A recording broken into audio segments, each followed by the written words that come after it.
Hey everyone, welcome back to the channel. Today, we're diving deep into a brewing crisis that could decide America's future in the AI race. Trump wants America to shine, to be the gold standard in AI. But is his own administration sabotaging that dream? Imagine this: America, poised to dominate the AI landscape, but tripping over its own feet. Sounds crazy, right? Well, some alarming moves are happening behind the scenes that you need to know about. Leaked data shows that key AI initiatives are now under threat. Are we about to witness a colossal blunder that sets America back years? Okay, let's rewind a bit. Last week, Vice President J.D. Vance laid out a vision at the AI Action Summit in Paris, a vision of American AI supremacy. He said the administration will ensure that American AI technology continues to be the gold standard worldwide. And he emphasized the importance of having our own advanced semiconductor design industry. Think about it. These chips are the lifeblood of AI. Without them, AI systems simply can't run. Building them here, in America, that makes sense, right? It's about national security, economic independence, and staying ahead of the curve. Vance's speech was bullish, optimistic. It seemed like the administration was fully committed to the CHIPS Act, the law designed to boost American semiconductor manufacturing. The CHIPS Act, for those who aren't familiar, is a massive investment in American semiconductor manufacturing. It's about bringing those jobs back home, reducing our reliance on foreign suppliers, and ensuring we have the cutting-edge technology we need to compete in the 21st century. The idea was simple: incentivize companies to build chip factories in the U.S. and restrict exports of advanced semiconductors to potential adversaries. So far, the CHIPS project has been going pretty well. Everyone expected the Trump administration to continue that momentum, maybe even double down on it. But here's where the story takes a bizarre turn. Enter DOGE. No, not the meme coin, but Elon Musk's so-called Department of Government Efficiency. Apparently, DOGE is going on a firing spree, systematically axing all probationary employees across government departments. That means anyone hired or promoted in the last year. And guess what? That includes most of the people working on AI, including a huge chunk of the staff implementing the CHIPS Act. I know, it sounds like something out of a movie, right? According to Axios, 74 postdocs, 57% of CHIPS staff focused on incentives, and 67% of CHIPS staff focused on R&D are slated to be fired. These are the experts, the brains behind the operation, the people who are actually making the CHIPS Act a reality. It's like firing your entire pit crew during a Formula One race. Now, to be clear, this isn't a targeted attack on the CHIPS Act. It's not like the administration suddenly decided to abandon the semiconductor industry. It's just that, in their zeal to cut costs and streamline government, Musk's team might accidentally wipe out all the recent expertise that has been accumulated around AI. It's like using a sledgehammer to swat a fly. The consequences could be devastating. We're talking about losing years of progress, crippling our ability to compete in AI, and handing the advantage to our rivals. The sheer stupidity of this is mind-boggling. Think about how fast AI is evolving. Just a few years ago, nobody outside Silicon Valley was even talking about it. ChatGPT didn't even exist until recently. It's only in the past 2 years that AI has exploded onto the scene, transforming everything from art to research.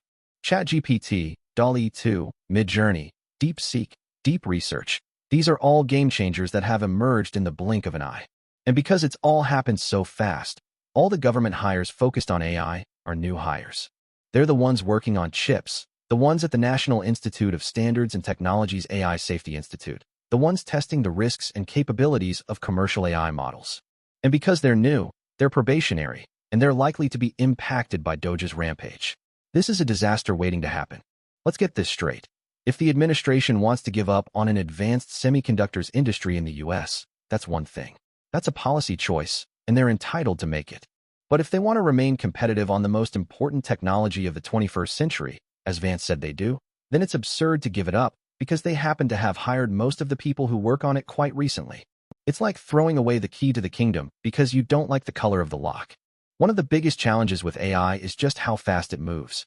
It's not the first technology to disrupt jobs or change the way we work, but the speed of this transformation is unprecedented. The faster these transitions happen, the more lives they can damage, and the harder it is for democratic oversight and regulation to function. If AI were evolving slowly, gradually changing the world over the next 30 years, we'd have time to adapt. We'd have time to learn, course correct, and design appropriate laws. But AI is happening now, and the US government, which is not exactly known for its speed, has been constantly playing catch-up. And DOGE looks set to make things even worse, not through malice, but through sheer inattention. Firing people is a lot faster than hiring them, and freezing funding is a lot faster than figuring out where it can be put to best use. But with AI, we need to accumulate expertise quickly, act on it quickly, and stay abreast of the pace of change in the private sector. DOGE was originally conceived as an agency that would make that easier, but so far, they're making it harder. This is not just about efficiency, it's about competence. It seems very likely to me that world-transforming AI will arrive during the current administration. We're talking about technology that could replace tens of millions of jobs overnight, that could massively concentrate power in our society, and that experts warn could go fatally wrong. Vance isn't wrong about the upsides. The potential benefits of AI are enormous. But Musk, who believes there's a very real chance that AI will destroy humanity, isn't wrong about the downsides either. The risks are real, and they're significant. Both sides of this argument are valid, but they're both going to have to get serious if they want their administration in a position to make this go well. The stakes are simply too high to play games. So what's the solution? First, the administration needs to recognize the gravity of the situation. They need to understand that AI is not just another technology. It's a fundamental shift in the way the world works. Second, they need to prioritize expertise over efficiency. Firing experienced AI professionals to save a few bucks is like cutting off your nose to spite your face. Third, they need to foster collaboration between government, industry, and academia. We need all hands on deck to navigate this complex landscape.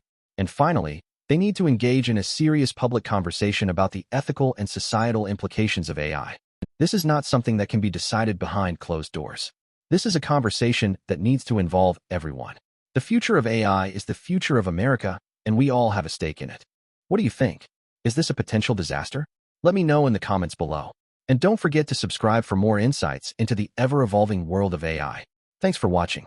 Now, shifting gears completely, let's talk about something equally disturbing: the rise of political violence and its chilling effect on American democracy. This isn't just about policy disagreements. It's about threats, intimidation, and the erosion of civil discourse. We're talking about a situation where simply disagreeing with someone can put you and your family in danger. It's a terrifying reality that's quietly reshaping American politics. Take the story of Stephen Richer, an Arizona Republican official. In early 2021, he was just doing his job as the newly elected county recorder of Maricopa County. But after the 2020 election, many Republicans decided that Maricopa County was the epicenter of the steal that Joe Biden had stolen Arizona from Donald Trump. This wasn't true, of course, but that didn't matter. At Republican events, Richer was heckled, harassed, even physically dragged back into the room to be berated about the election. He started to worry. Would his own people seriously hurt him? What happened to Richer reveals a pattern that is quietly reshaping American politics. Across the board and around the country, data reveals that threats against public officials have risen to unprecedented numbers, to the point where 83% of Americans are now concerned about risks of political violence in their country. Trump's most fanatical followers have created a situation where challenging him carries not only political risks, but also personal ones. Elected officials who dare defy the former president face serious threats to their well-being and to that of their families, raising the cost of taking an already difficult stand. As a result, the threat of violence is now a part of the American political system, to the point where Republican officials are, by their own admissions, changing the way they behave because they fear it. For Richer, the price back in 2021 was high, and enough to prevent him from safely participating in his own party's politics. He was forced out of the very political arena he had dedicated his life to. The more Richer tried to convince people that the 2020 results were legitimate, the more hostile the audience became, and not just at that one event. He recalls people at Republican meetings getting in his face, grabbing him, even banging on his car windshield in the parking lot. Richer kept attending party meetings for 3 months, hoping that the attendees' behavior would go back to normal.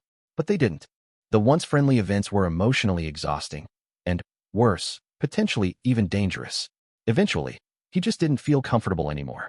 By 2022, when Richer was presiding over the November election's ballot tally, his office was fortified like a military base, surrounded by armed police deployed to protect him and his staff from threats. He recalls numerous staff members quitting on the spot after heated confrontations, and he was personally targeted by credible threats. He was about to testify in one of 3 federal cases against people who had vowed to kill him. This is the reality of American politics today. The harassment and threats from the MAGA faithful was one weapon in the extremist takeover's arsenal, working to push voices of sanity out of key party events, breaking even determined ones like Richer. In Arizona, the Trumpist threat of violence worked. And it worked for reasons that should worry all of us at the beginning of an election year that could decide the fate of American democracy. Brave Republicans at all levels of government have been warning us of the dangers going into 2024. They have seen the recent rise in right-wing political violence, most notably on January 6th, and seen how comfortable Trump is with openly directing his supporters to hurt people. This is not just about political disagreements. It's about the weaponization of fear and intimidation to silence dissent and consolidate power. Rachel Kleinfeld, an expert on political violence at the Carnegie Endowment for International Peace, argues that violence and threats against elected leaders are suppressing the emergence of a pro-democracy faction of the GOP. Absent threats, a move to Trump from inside the party might have had a better chance of getting off the ground. Kleinfeld notes a comment by Kim Ward, the Trump-supporting Republican leader of the Pennsylvania State Senate, on what would happen if she spoke out against the former president. "I'd get my house bombed tonight," Ward said. This is the level of fear and intimidation that is shaping American politics today. It's a chilling reality that we can't afford to ignore. Bob Inglis, a South Carolina congressman for 12 years, remembers getting in some fairly bitter brawls with his Democratic rivals. But that was the exception, not the rule. Now, he says, members of Congress face that level of hostility routinely. In 2016, the Capitol Police recorded fewer than 900 threats against members of Congress. In 2017, that figure more than quadrupled. The numbers continued to increase in every year of the Trump presidency, peaking at 9,700 in 2021. While the numbers went down slightly in 2022, a spike in threats during the House Republican speaker fight and Israel-Hamas conflict suggests an increase over the 2022 numbers is plausible. This is not just about politicians being sensitive. It's about a fundamental shift in the level of toxicity and violence in our political discourse. Members of Congress are taking these threats seriously. A recent analysis of FEC filings found an overall increase of 500% between 2020 and 2022 in spending on security by candidates for the House and Senate. The death threats aren't just directed at politicians in Washington. Data has shown extraordinary levels of threats against mayors, federal judges, election administrators, public health officials, and even school board members. It's hard to know how large the increase is for many of these local positions because no one has been keeping records for all that long. In the past, there was simply no need. This is a crisis that is affecting every level of government and every corner of the country. While this level of threat is unfamiliar in modern America, political violence is far from unprecedented in the long arc of the country's history. American politics has always been violent. The question is how violent. Rising political violence is a reflection of deeper political tensions. Research suggests it tends to be perpetrated by angry, aggressive people with poor impulse control. Systematic increases in violent threats would thus happen at moments of heightened political emotion, meaning those times when the stakes of politics seem especially high and personal. And that something is Donald Trump. The former president's rhetoric has often directly encouraged violence. At a 2016 rally in Iowa, Trump instructed his supporters to knock the crap out of disruptive protesters. During the 2020 protests over George Floyd's murder, Trump implied that any rioters should be shot by tweeting an old white supremacist slogan, "When the looting starts, the shooting starts." And at the fateful rally on January 6, 2021, he told his assembled supporters that if you don't fight like hell, you're not going to have a country anymore. These are not just words, they are incitements to violence. On January 6th, a crowd chanting, "Hang Mike Pence," rampaged through the Capitol's halls. Members of Congress on both sides legitimately feared for their lives, leading many Republicans to privately support Democrats' impeachment push afterward. But the fear of physical harm, of someone killing them or their families, held some of these Republicans back from voting to impeach him. The threat even became a tool of peer pressure, Republicans citing the danger of speaking out to keep each other in line. This is how the threat of violence cemented Trump's control over the GOP when it looked most vulnerable. It's a terrifying example of how fear can undermine democracy. Just before the House vote on impeachment, Representative Jason Crow, Democrat Colorado, said he heard firsthand from Republicans that fear was holding at least two of them back. "I had a lot of conversations with my Republican colleagues last night, and a couple of them broke down in tears, saying that they are afraid for their lives if they vote for this impeachment," he said. Former Representative Peter Meyer, Republican Michigan, recalls one of his House colleagues privately condemning Trump's claims of election fraud, but voting to overturn the election results on the evening of January 6th, just hours after the assault. My colleague feared for family members and the danger the vote would put them in, Meyer wrote. After voting to impeach Trump, Meyer himself faced so many threats that felt the need to purchase body armor. This is the reality of American politics today. It's a crisis that demands our attention and our action. So what can we do? First, we need to condemn political violence in no uncertain terms. There is no place for threats or intimidation in a democratic society. Second, we need to hold those who incite violence accountable. Trump's rhetoric has consequences, and he needs to be held responsible for the actions of his followers. Third, we need to support those who stand up to political violence, like Stephen Richer and Mitt Romney. They are the heroes of our time, and they deserve our gratitude and our support. And finally, we need to engage in civil discourse with those who disagree with us. We need to find common ground and work together to solve the problems facing our country. The future of American democracy depends on it. What do you think? Is political violence a threat to our democracy? Let me know in the comments below. And don't forget to subscribe for more insights into the challenges facing our nation. Thanks for watching.